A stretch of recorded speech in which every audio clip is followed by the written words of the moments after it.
Quality और consistent performance के लिए सिर्फ सिल्वर पंप्स एंड मोटर्स, नाम याद रखना।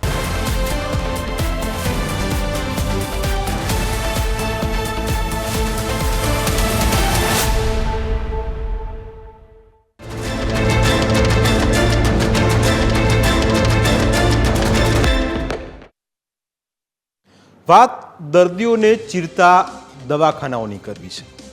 રાજકોટની વાત છે અને રાજકોટની ખૂબ જ પ્રતિષ્ઠિત હોસ્પિટલ છે જેનું નામ છે વોકહાર્ટ, જે તમે અત્યારે જોઈ રહ્યા છો। એનું એક સ્લોગન છે કે લાઈફ વિન્સ, એટલે કે તમે એકદમ બીમાર હો, તમે સિરિયસ કહી ગયા હોય અને તમને આઈસીયુની જરૂર છે તો તમારો જીવ બચી જશે, કારણ કે અહીં જિંદગીની જીત થાય છે। પણ ખરેખર આ જે સૂત્ર લખેલું છે એ ખરા અર્થમાં સાર્થક થતું નથી, કારણ કે તેનું એક ઉત્તમ ઉદાહરણ આજે અમે તમને આ રિપોર્ટમાં બતાવીશું। કોરોના કાળ હોય કે પછી ખ્યાતિ હોસ્પિટલ કાળ, મોટી મોટી હોસ્પિટલમાં દર્દીઓના ખિસ્સા કેવી રીતે કાતરવામાં આવે છે તેના સંખ્યાબંધ પુરાવા મળી આવે છે। એવી ઘણી હોસ્પિટલ છે કે જે દર્દીઓ પાસેથી બેફામ રીતે લૂંટ ચલાવે છે। આવી જ એક ઘટના રાજકોટમાં સામે આવી। જણેક ટાંકો લેવાના દર્દી પાસેથી 1, 2 કે 5 કે 10,000 રૂપિયા નહીં, એક ટાંકા માટે રૂપિયા 23,000 વસૂલ્યા। આ છે રાજકોટમાં આવેલી વોકહાર્ટ હોસ્પિટલ। જેટલું મોટું નામ તેટલું જ મોટું તેનું બિલ છે। અહીં આવો એટલે રૂપિયાની થપ્પીઓ લઈને આવવું જ પડે, કારણ કે આ હોસ્પિટલ નજીવું દર્દ હોય કે પછી મોટું ધરાઈને આરોગ્ય છે, અને રૂપિયા પણ એવા જ પેટમાં ઘરી પણ જાય છે। હાથમાં નજીવો ચીરો થયો હોય તો પણ હજારો રૂપિયા કેવી રીતે ખંખરી લેવા, તેમાં આ હોસ્પિટલની માસ્ટરી છે। હોસ્પિટલ કેવી રીતે દર્દીઓ પાસેથી રૂપિયા ખંખેરે છે તેની આખી હકીકત અમે તમને પુરાવા સાથે દર્શાવીશું, જેથી આપને પણ ખ્યાલ આવે કે પોસ્ટમોર્ટમ કયા પ્રકારનું હોય। પહેલા આ માસૂમ બાળકને જુઓ। 4 માર્ચના સાંજે તેનો એક અકસ્માત થાય છે। તેને હાથમાં વાગ્યું હતું। ઇમરજન્સી હોવાથી તેને વોકહાર્ટ હોસ્પિટલમાં દાખલ કરવામાં આવ્યો, પરંતુ હોસ્પિટલે જાણે પહેલેથી જ તેનું ભવિષ્ય ભાંકી લીધું હતું। હવે ભવિષ્ય હોસ્પિટલ કેવી રીતે ભાંકી શકે તે પણ સમજીએ।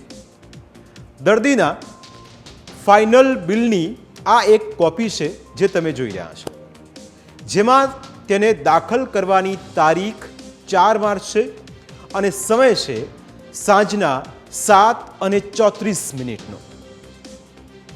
હવે થોડા આગળ વધી, હવે જુઓ આ ડૉક્ટરની વિઝિટનો સમય છે। ડૉક્ટર હાર્દિક ધમસાનિયાએ જે વિઝિટ કરી હતી તે 4 માર્ચના રોજ સવારે 10:47 સમય છે, અને એની અંદર પણ એ જ લખવામાં આવ્યું છે। એટલે કે જ્યારે બાળકનો અકસ્માત પણ ન થયો હતો તે સમયે તો હોસ્પિટલમાં તેના નામનો વિઝિટ ચાર્જ પણ નોંધાઈ ગયો હતો।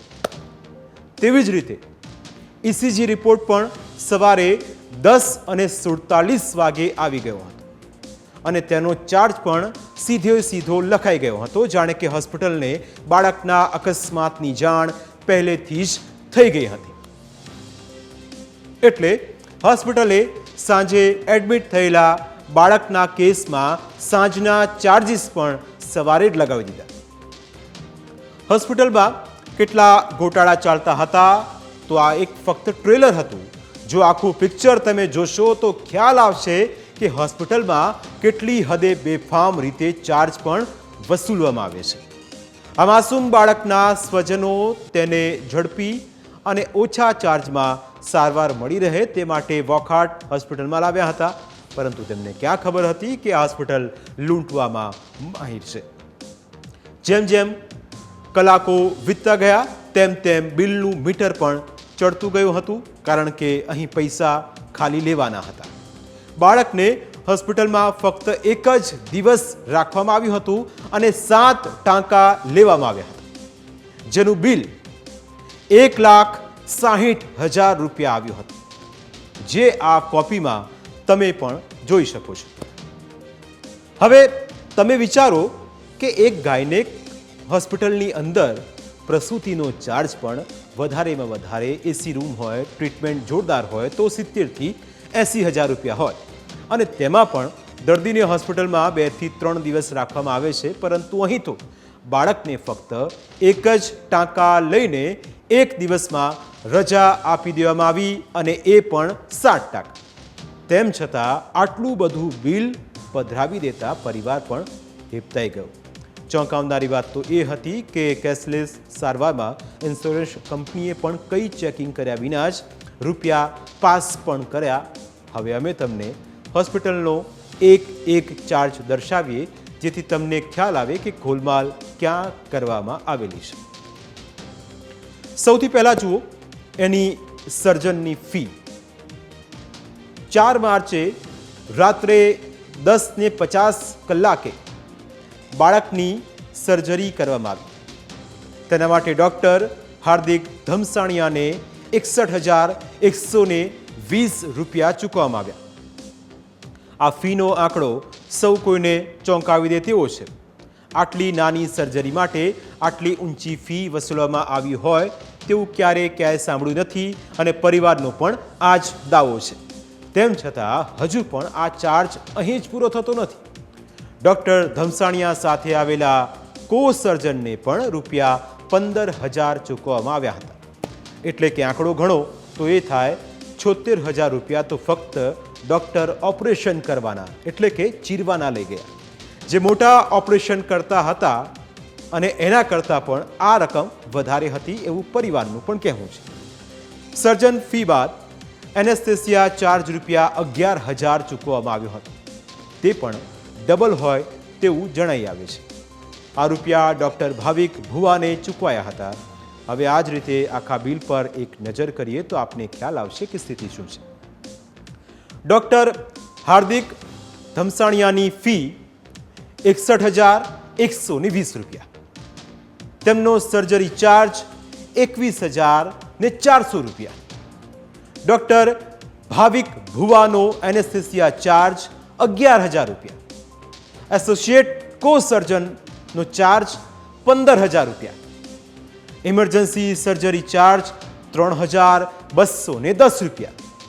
ઇમરજન્સી સર્જન ચાર્જ 9,168 રૂપિયા. ઇમરજન્સી એનેસ્થેસિયા ફી 1,650 રૂપિયા. ઇમરજન્સી એસોસિએટ સર્જનનો ચાર્જ 2,250 રૂપિયા. ફાર્મની જે ફાર્મસી છે એનો ચાર્જ તમે ગણો 3,044 રૂપિયા. દેખાતી રીતે આ હોસ્પિટલે બેફામપણે ચાલુ ચાર્જ વસૂલ્યો હતો. બિલ જોઈને કોઈને પણ ખ્યાલ આવી જાય કે સર્જન ફી ઉપરાંત સર્જરી ફી પણ વસૂલવામાં આવી હતી. એટલે કે દર્દીને ચીરવામાં આ હોસ્પિટલે કંઈ જ બાકી નથી રાખ્યું. આ અંગેની જાણ સૌથી પહેલાં ન્યૂઝ કેપિટલની ટીમને થઈ. અમારા સંવાદદાતા ઋષિ દવે ત્યાં પહોંચ્યા અને બાળ દર્દીના જે દાદા હતા એમની સાથે ઋષિએ વાત કરી. એમની સાથે એમના કેમેરામેન પણ હતા અને કેમેરામેને પણ કેટલીક તસવીરો એમના કેમેરામાં કેદ કરી જે અત્યારે તમે ટીવી સ્ક્રીન પર જોઈ રહ્યા છો. તેમણે આ મુદ્દે હોસ્પિટલ સામે કાયદેસરની કાર્યવાહી કરવાની તૈયારી પણ દર્શાવી હતી.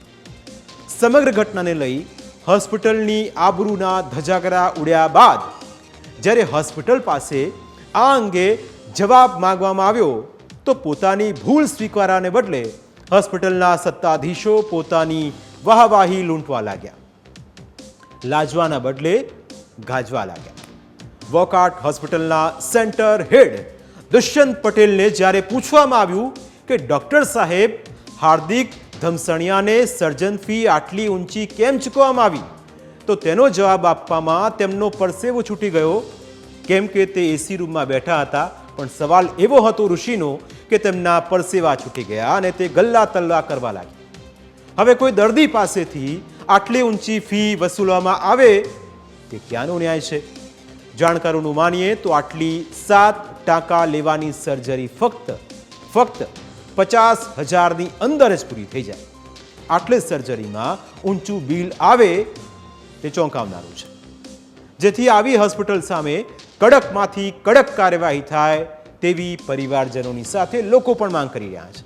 આવી હોસ્પિટલ સામે આરોગ્ય તંત્ર તપાસ કરે તે પણ જરૂરી છે, જેથી ખ્યાલ આવે કે હોસ્પિટલે અગાઉ કેટલા દર્દીઓને આ રીતે ચીરી નાખ્યા છે.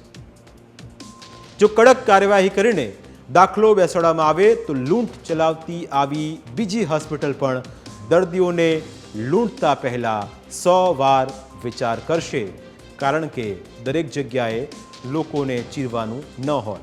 એ ખ્યાતિ હોય કે પછી વોકઆઉટ હોય કે પછી રાજ્યની કોઈ પણ હોસ્પિટલ હશે, જો આ વાત ન્યૂઝ કેપિટલના ધ્યાને આવશે તો એ હોસ્પિટલનું પોસ્ટમોર્ટમ અમે કરીશું. અમારા તમામ સહયોગી એ હોસ્પિટલમાં પહોંચશે અને દર્દીઓને પડતી તમામ મુશ્કેલીઓ સરકાર સામે રજૂ કરશે, અને એ હોસ્પિટલો જો વાંકમાં હશે તો તેમને ત્યાં તાળા પણ લાગશે, એ વાત પણ નક્કી છે. સમય થયો છે બ્રેકનો. બ્રેક બાદ વાત કરીશું ખેડૂતોની.